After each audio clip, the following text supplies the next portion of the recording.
Hey everyone, good morning.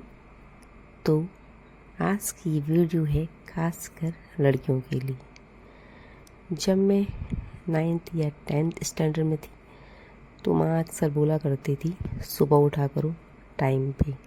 तो मैं कहती थी कि सुबह उठना क्यों ज़रूरी है, क्या करूँ मैं सुबह उठ के इतनी जल्दी। तो जैसे बच्चे होते ही आर्गूमेंट करते, तो मैं बोलती थी सुबह इतनी जल्दी मैं क्यों उठूँ, क्योंकि मुझे तो आज कहीं जाना भी नहीं है, छुट्टी है। या जैसे जून की छुट्टियां भी आ रही हैं, तो कहती थी कि कल के दिन तुम्हें स्कूल जाना होगा या जॉब करनी होगी या आगे पढ़ाई करोगी या फिर शादी होगी या कल के दिन बच्चे होंगे तो भी जल्दी उठना पड़ेगा। बच्चे होंगे तो उन्हें टिफ़िन बनाना पड़ेगा, उन्हें तैयार करना पड़ेगा, और जॉब पे जाना होगा तो ये सारे काम करने के बाद भी जॉब पे जाना है। और एक लड़की का जीवन ऐसा होता है कि कहीं ना कहीं जो है उसको अगर जॉब पे भी जाना है तो घर के काम को मैनेज करके ही जाना पड़ेगा। 90% ऐसा होता है कि हमें जो है घर के काम करने ही होते हैं, चाहे वो कितना भी पढ़ा लिखा हो, चाहे कितना हो। वो अलग बात है कि आप मेड लगा सकते हो, लेकिन अमूमन एक मिडिल क्लास फैमिली से हो तो आपको ये सब कुछ करना ही है।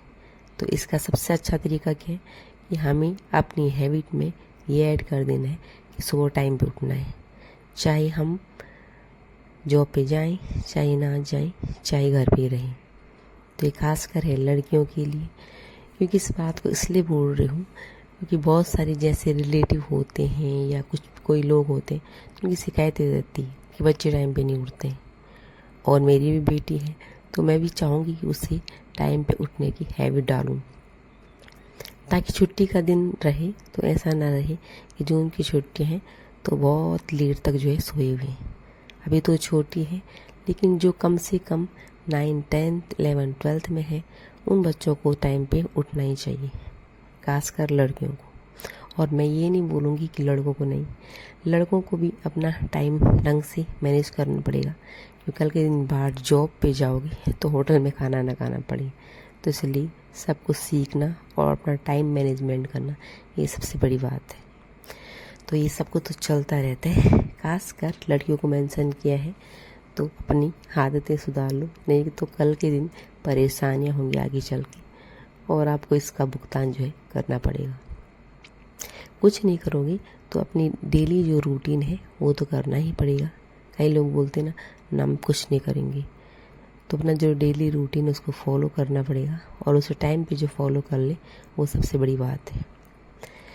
तो आज का जो दिन रहा पूरा बिजी रहा, क्योंकि सानवी का था आज रिजल्ट डे यानी यूनिट टेस्ट का।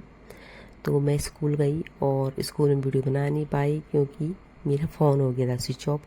उसके बाद हमको जाना था हॉस्पिटल सानवी का स्किन दिखाने के लिए, क्योंकि उस पे मुँह पे बहुत सारे दाग वगैरह हो रहे हैं, तो स्किन डॉक्टर को दिखाना था।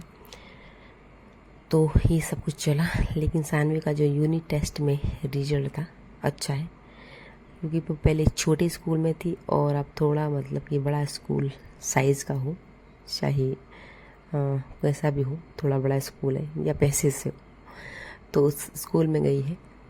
तो वहाँ का परफॉर्मेंस और जो उसका छोटा स्कूल था पहले वहाँ का परफॉर्मेंस देखा जाए तो वो तो सेम ही है। मतलब कि सानवी पहले भी अच्छी थी, अभी भी अच्छी है।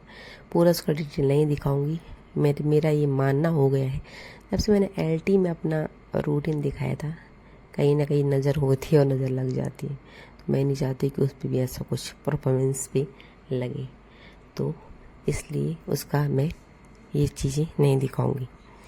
बाकी ऑल ओवर परफॉर्मेंस बोलूँ तो गुड से भी वेरी गुड है। उनकी क्लास टीचर ने खुद बोला कि बहुत ही अच्छा है।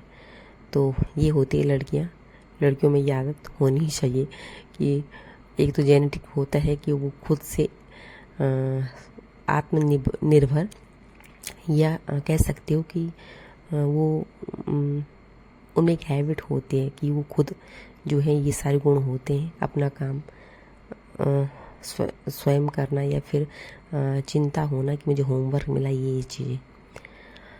तो ये सारी चीज़ें तो चलती रहती हैं। और सानवी जो है रिजल्ट डे था तो बहुत खुश थी। क्योंकि नंबर अच्छे आए थे। थोड़ा हिंदी में कम है, हालांकि उसकी मम्मी हिंदी टीचर है, उसकी बात थोड़ा हिंदी में है। और मैंने बच्चों का प्रॉब्लम देखा जहाँ मैं स्कूल में भी हूँ, तो उनका हिंदी में बच्चे वीक हो रहे हैं, क्योंकि इंग्लिश मीडियम स्कूल है, तो उस वजह से जो है हिंदी की पकड़ धीरे धीरे कम होती जा रही है। और ये प्रॉब्लम आगे भी बहुत आने वाली है, क्योंकि हम लोग हिंदी पे बिल्कुल भी ध्यान नहीं देते, तो इसलिए चीज़ें तो होंगी ही। खैर, वो प्रॉब्लम उसकी मैं सुधार लूँगी, क्योंकि मैं खुद एक हिंदी टीचर हूँ, तो उसको मैं सॉल्व कर लूँगी। लेकिन जो लोग मेरी वीडियोस देख रहे हैं और आपके बच्चे भी इंग्लिश मीडियम स्कूल में पढ़ते हैं, हिंदी में उनकी मिस्टेक है, तो प्लीज़ सुधार लीजिए। अगर वो आगे कंपटीशन एग्ज़ाम की तैयारी करते हैं, तो आपका हिंदी अच्छा होना बहुत ही अच्छा होना ही चाहिए। आप ये नहीं कह सकते हम हिंदी को इग्नोर कर दें, फिर वही बच्चे जो है हिंदी में पीछे रह जाते, चाहे वो इंग्लिश में कितना भी तेज़ क्यों हो। तो कंपटीशन एग्ज़ाम की तैयारी कर रहे हो, तो हिंदी आपके लिए बहुत ही बेनिफिट है। आज के लिए